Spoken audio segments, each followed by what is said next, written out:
Um estudo do IBGE de 2019 mostrou que no Brasil, menos de 50% da população de 25 anos ou mais tinham um grau de instrução até o ensino fundamental completo ou um equivalente. Menos de 30% tinham o ensino médio completo ou equivalente e só 17,4% o superior completo. Se chegar na universidade é uma missão para poucas pessoas, o que a gente diz de quem quer estudar fora do Brasil? Será que dá para se planejar para isso? Será que mesmo quem ingressou na universidade pública também tem que se preocupar com finanças para estudar? E aquele plano de estudar fora, tem jeito? Quanto custa, hein? É esse o assunto do nosso episódio de quinta aqui no Investidor em Foco, que tem Ana, tem Juliana e tem o retorno do professor Martim, que além de tudo é professor, e a gente fez esse episódio especialmente para sua volta, Martim. Opa, que honra, que beleza. Estou aqui de volta, então, feliz, contente, voltando aqui para o nosso queridíssimo podcast. Você não foi estudar, bom dia, não, boa tarde, né, Martim? Não, sei lá. Porque qualquer chance que você tem, você vai estudar, que eu sei. Eu diria que de alguma forma, não foi estudo formal, mas teve muito aprendizado, então foi bom. Estudo culinário, né? Essas coisas, né, Martim? Essas coisas. Não, tem visita a museu, um pouquinho sobre chocolate. Então, o Martim é um grande entusiasta do chocolate. Estudo sobre álcool, cerveja, bem um pouquinho, né? Pós-graduou no mercado de vinhos. Opa! Bem-vindas, meninas, vocês também. Não estavam de férias, mas né? Olá, obrigada. Pessoal. Obrigada aí. Bom, gente, nosso assunto hoje é estudar, principalmente o planejamento para quem quer estudar, né? E tem muita gente que tem o estudo como uma prioridade, tanto na vida como na carreira. E é claro que tem dicas muito valiosas, principalmente da Ana e do Martim, que já tem experiência com esse assunto, para trazer aqui para a gente. Essa sugestão, inclusive, foi de uma colega nossa, foi da Marina Novaes, essa ideia para quem quer estudar fora. Juliana, acho que a Marina está querendo estudar fora. Nossa, é bom saber. Eu fico sabendo dessas coisas. A Rê me conta aqui, ao vivo, daí eu tenho que você não poder reagir. Acho que ela vai querer nos dar essa surpresa aqui. Não, mas gente, super agradecimento para ela. Vamos lá, Ju? Vamos. Bom, depois a gente trata esse pedaço da Marina, mas vamos lá. Ana, o que a gente tem que levar em consideração, então, para começar um planejamento, né, para estudar fora? Olha, foi legal. Na semana passada, eu dei uma palestra numa escola, num grupo escolar, e para 980 alunos de nono ano, primeiro, segundo, terceiro ano do ensino fundamental, falando justamente sobre futuro, carreira, ensino superior, e foi uma experiência muito bacana, porque eu acho que começa por aí, né? Quando a gente é muito jovem e tem que escolher o que a gente pretende fazer pelo resto da vida, se não pelo resto da vida, por boa parte da nossa vida. Então, uma decisão de estudar alguma coisa, seja na graduação, ou na pós-graduação, ou numa especialização, eu acho que tem que levar em consideração a real necessidade ou aptidão para aquela temática, quando a gente está falando do ensino superior, né? Mas aqui, como o assunto é a gente se planejar para complementar os nossos estudos, então, falando aí dos estudos complementares, a primeira coisa é avaliar a real necessidade daquilo, porque a gente está falando de um investimento de dinheiro e um investimento de tempo. Eu, por exemplo, eu sou formada em comunicação social, eu fiz um MBA anos depois da minha formatura, né, de formada na faculdade, e depois tive uma tentativa de um outro MBA que eu acabei desistindo, porque era isso, era um investimento muito mais de tempo que não se justificaria pelo retorno que me daria. Então, a gente realmente precisa se planejar e levar em consideração a necessidade de um curso mais prolongado e caro.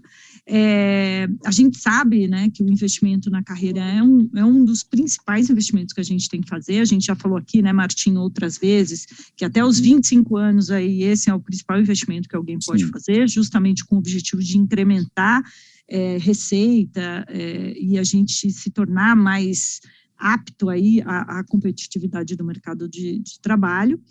E a gente precisa considerar, que eu acho que, na minha opinião, é uma coisa importante, então, acho que tudo isso aqui que eu estou dizendo é o antes do planejamento financeiro efetivo, é de que a gente tem que fazer uma escolha, não necessariamente por aquilo que a gente pode incluir no nosso currículo no curto prazo, mas como aquele investimento pode ter um potencial de retorno mais a longo prazo na construção da carreira.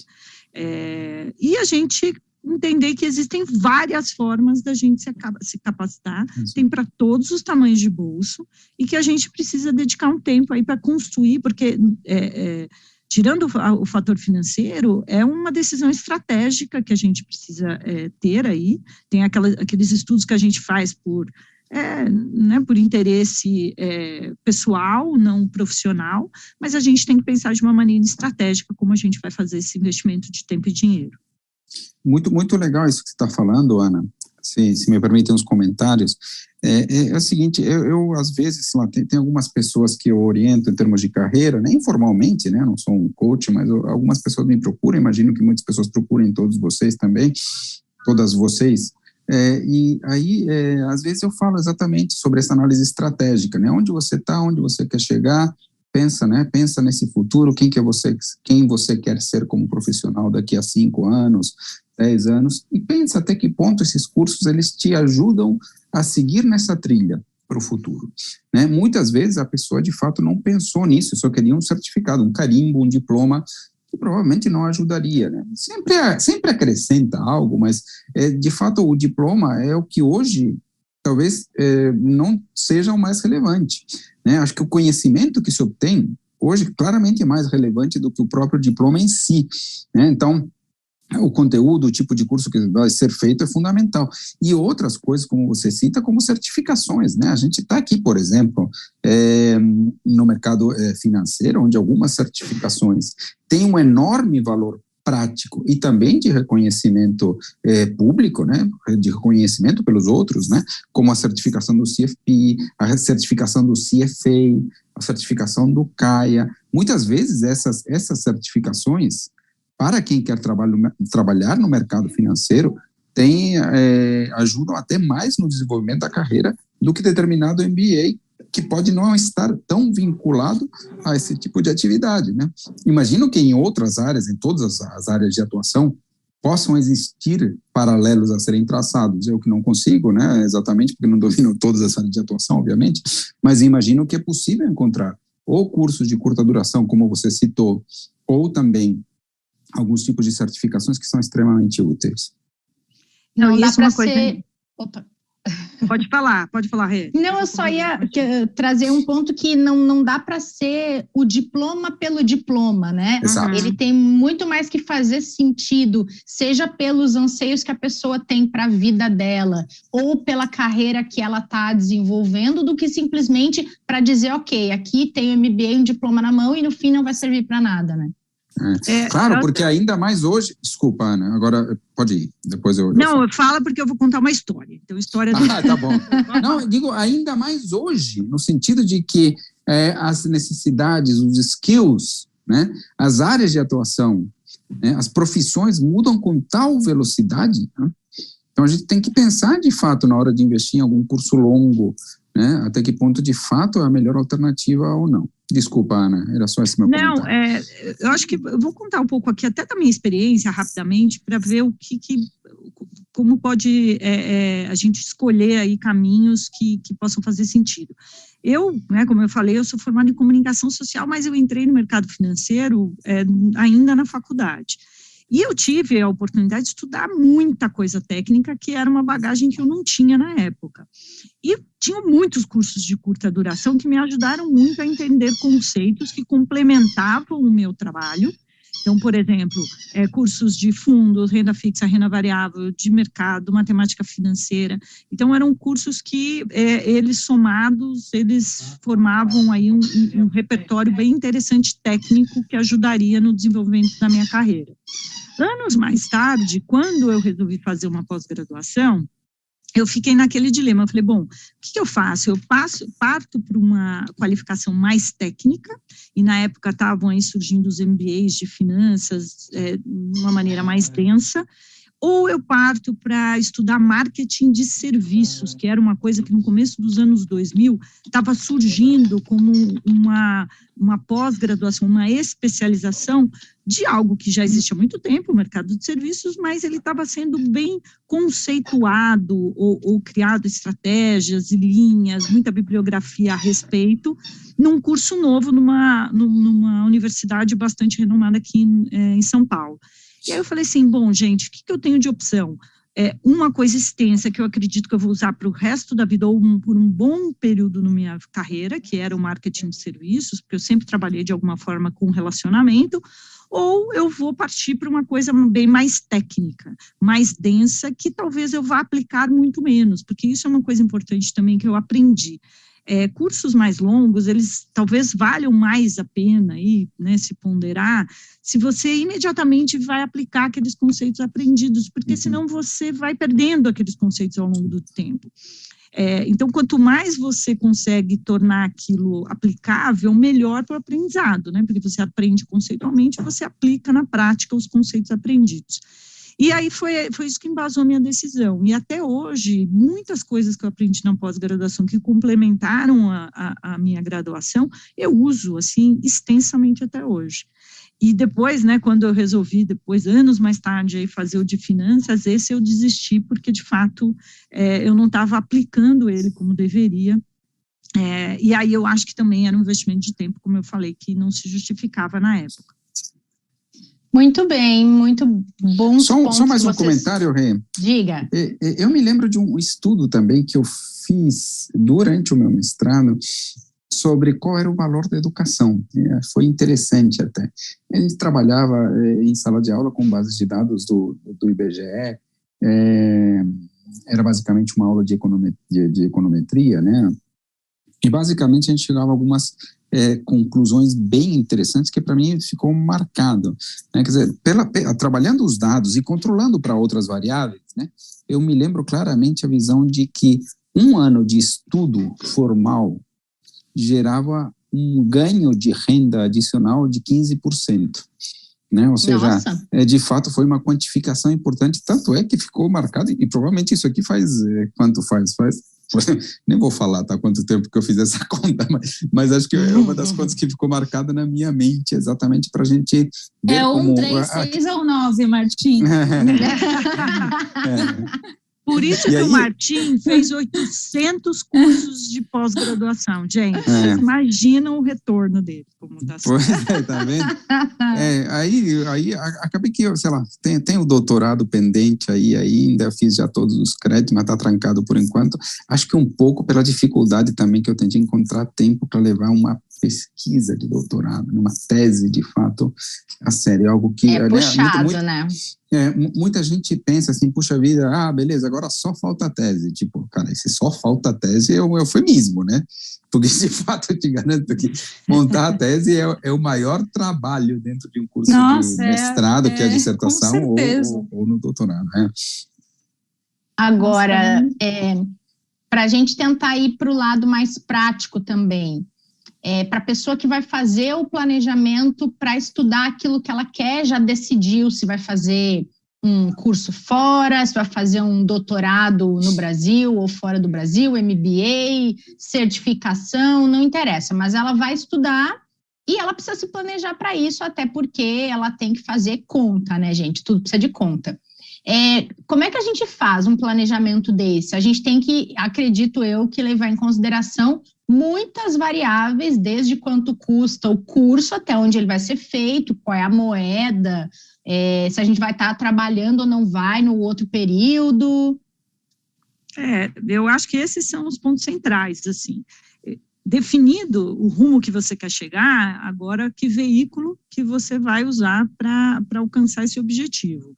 Então, sem dúvida nenhuma, o curso, e a gente está falando de cursos que, como falamos na primeira parte aqui, podem ser de curta duração ou mais extensos, ou até um doutorado, um pós-doc, enfim, aí tem para todos os gostos, né? Então, entender o quanto custa, qual é esse investimento nesse curso, vai ter um investimento de tempo, e esse investimento de tempo também precisa ser mensurado, ou seja, quais outras coisas que você deixará de fazer, ou que você vai ter que dedicar mais tempo, isso tudo tem que ser bem pensado. Depois, eu acho que tem uma coisa da localização, mesmo que você faça alguma coisa no Brasil, não precisa ser fora do Brasil, às vezes não é na cidade que você mora, acontece muito de pessoas se deslocarem até as grandes capitais para fazer algum curso. São Paulo é um polo muito rico, muito vasto aí de opções de pós-graduação, Rio de Janeiro também, então a localização é uma coisa importante. A moradia, se a gente está falando de morar fora da sua cidade sede, porque é igual carro, né? Às vezes a gente tem o dinheiro para comprar o carro, mas a gente não tem o dinheiro para manter o carro. Então, às vezes, você tem até o dinheiro para fazer esse investimento, você pega algum subsídio, tem muitas empresas que subsidiam estudos e qualificação dos seus funcionários, mas existem todos os outros custos. Então, a moradia, em geral, esses grandes centros, eles têm um custo de vida mais caro. Então, você vai entender se você vai morar sozinho, se você vai morar com alguém, se você vai ter um deslocamento, que tipo de deslocamento vai ser esse. Tem gente que faz até bate-volta, a depender do curso escolhido. Outra coisa importante que você citou, que pouca gente considera, é a questão do turno mesmo. Será que você vai continuar trabalhando? Você vai fazer isso part-time ou não? Você está dedicando um tempo, 1 ano, 2 anos, integralmente para estudar, que é o sonho de muita gente.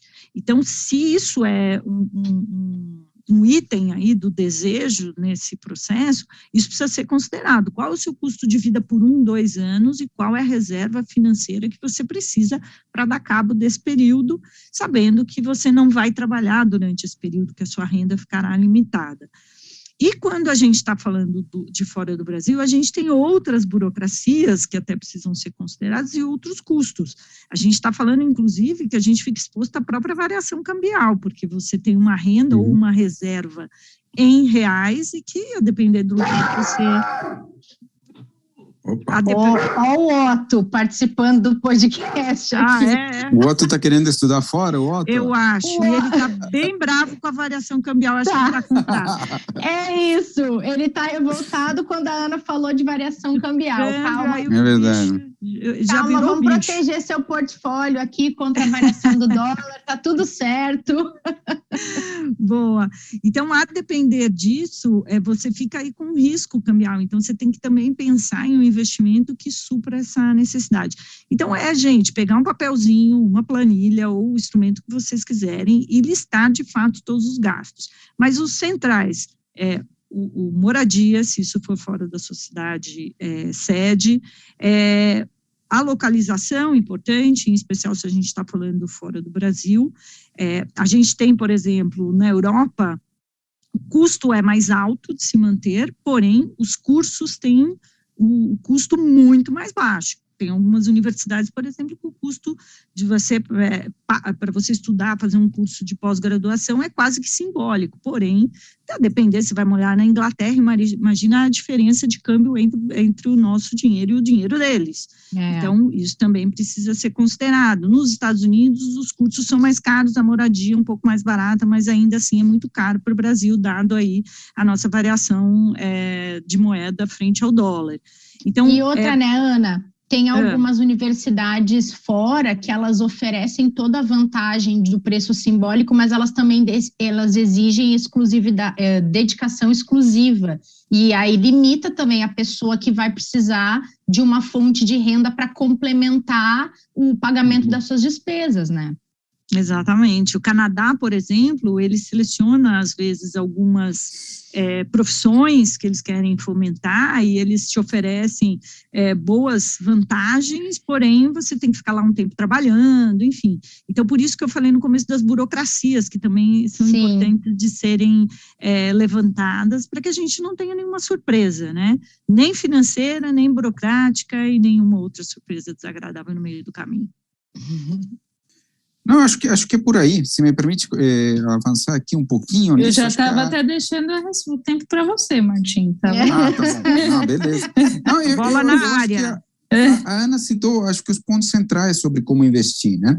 Então, se você não vai entender, se é um investimento para daqui a alguns anos, você está começando a planejar um investimento em educação aqui no Brasil, né, para daqui a 2, 3 anos, né, e portanto que você vai gastar esse dinheiro em mais 2 anos, né, então tem um prazo aí médio aí de 3 anos, vai.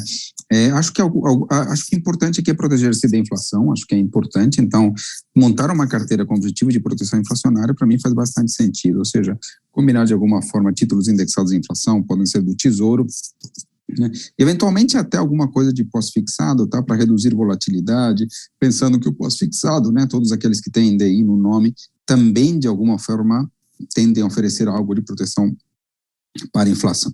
E aí quando a gente, né, e aí não pode ser de investimento muito longo para não ter, né, esses investimentos, né, não podem ser títulos de vencimento muito longo para não ter muito risco de oscilação das taxas. Então, digamos assim, que se é para comprar um título de tesouro, um tesouro IPCA+, por exemplo, tenta conseguir um vencimento curto que coincida mais ou menos com o prazo no qual você vai utilizar os recursos, tá? Se o investimento em educação, né, o curso que você vai fazer lá fora, acho que o grande X aqui é você tentar se proteger da variação cambial, né? Então, temos diversos ativos, diversos investimentos que tentam proteger da variação cambial, essa é a grande questão, ou seja, você não pode correr o risco de você conseguir juntar com todo o teu esforço o dinheiro e acontecer uma disparada do dólar e do euro e você vê que só tem, sei lá, metade, ou 40% ou 70% que seja, do volume que você tinha reservado para aquele seu objetivo. Então, acho que aqui vale, por ser um investimento bastante relevante, muitas vezes bem alto, né, em comparação com o resto dos investimentos da pessoa, de forma geral, eu acho que vale fazer algum tipo, então, de gestão de recursos por objetivos, uma lógica de ALM, né? Ou seja, gerir os teus ativos tentando proteger o risco das tuas dívidas, né? Essa é a lógica de ALM, para mim, Asset and Liability Management, que é a gestão integrada dos teus investimentos com as tuas dívidas, no meu entender, faz bastante sentido nesse caso, tá? Então, e aí os riscos... Deixa eu te fazer uma pergunta também, Sim. Aproveitando que você está falando de investimentos aqui, quando você está falando de proteção cambial, a gente está falando de fundo cambial, e eu queria que você explorasse também um pouquinho se... então, é mais interessante partir para essa linha do que, de repente, usar uma reserva de emergência para fazer... esses estudos, como é que funciona?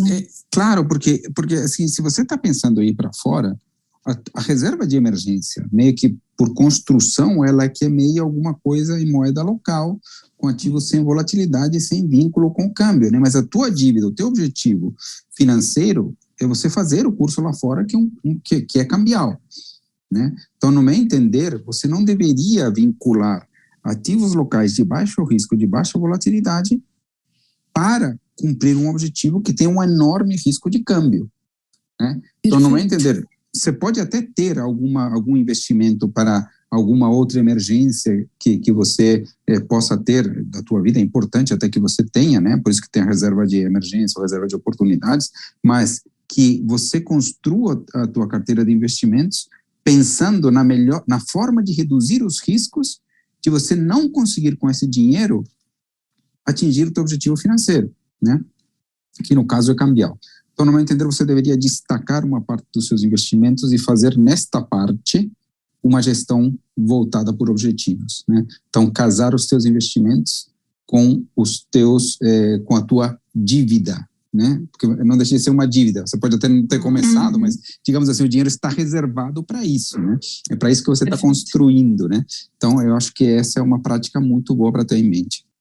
Legal, achei legal também que você falou da questão do tempo, né, Martim? Quanto antes a gente consegue, pelo menos, estipular o prazo, dentro de quanto tempo a gente vai querer começar esse estudo, fazer esse curso, até lá os trâmites todos terem sido feitos, para que a gente consiga estruturar quanto tempo a gente vai fomentar essa reserva que você falou por objetivo, né? Exato, perfeito, acho que é exatamente isso. E uma outra coisa que surge, puxa vida, estou investindo em algum ativo cambial para o meu estudo lá fora, aí tipo o dólar cai, o cara fica chateado, não devia ficar chateado, porque o investimento por um lado caiu, mas por outro lado o curso ficou mais barato também, né? Então, sabe, então, na hora em que você equilibra os investimentos com o teu objetivo, né, você acaba reduzindo os teus riscos, mesmo que os investimentos possam ter volatilidade, porque, na verdade, o teu curso também tem volatilidade em dólar, né? Então, ao você ter volatilidade equivalente nos ativos e no teu objetivo, você se equilibra e acaba basicamente zerando o risco e não assumindo mais riscos. Então, o erro aqui para mim seria ficar olhando para os investimentos em dólar como quem está olhando para alguma coisa especulativa. Não, porque, na verdade, é um investimento de proteção. Exato, algo de proteção. E eu achei interessante esse ponto que você traz da questão da dívida, porque apesar de você ainda não ter o passivo, é um passivo que você quer construir e você sabe a data dele. Então, a expectativa... Ele é um passivo não formal ainda, né? Mas é um passivo, exato. E a expectativa para aquele investimento que está sendo feito é aquela, então é uma proteção. Então, se essa proteção subir, o teu passivo futuro também está sendo protegido, se ela cair, idem. Então, é racionalizar como sendo, olha, eu precisava de $10 mil, tenho $10 mil, o equivalente a $10 mil. Agora, se a sua expectativa é ganhar dinheiro, põe em outro lugar, porque aí o objetivo é diferente, é sem passivo, é para renda futura, enfim, de novo, a motivação, ela tem que ser distinta nesse caso. Perfeito. Até porque, né, gente, estudar, além de precisar de investimento para ser feito, é por si só também um investimento na gente, né? Como vocês falaram ali no início, tanto na nossa carreira como na nossa trajetória pessoal. Tem gente que quer estudar um determinado assunto por um interesse pessoal que não necessariamente vai ser em benefício da carreira, mas em benefício de outras coisas, outros conhecimentos que a pessoa quer agregar. Então, é um investimento que gera outro investimento, né? E eu acho que tem muitas formas de aprender. Isso é uma coisa importante da gente ter em mente também. Fazer uma viagem, às vezes, exploratória é uma forma de aprender, mas ainda assim a gente está falando da necessidade de planejamento. Foi o que eu fiz, lá, viu só?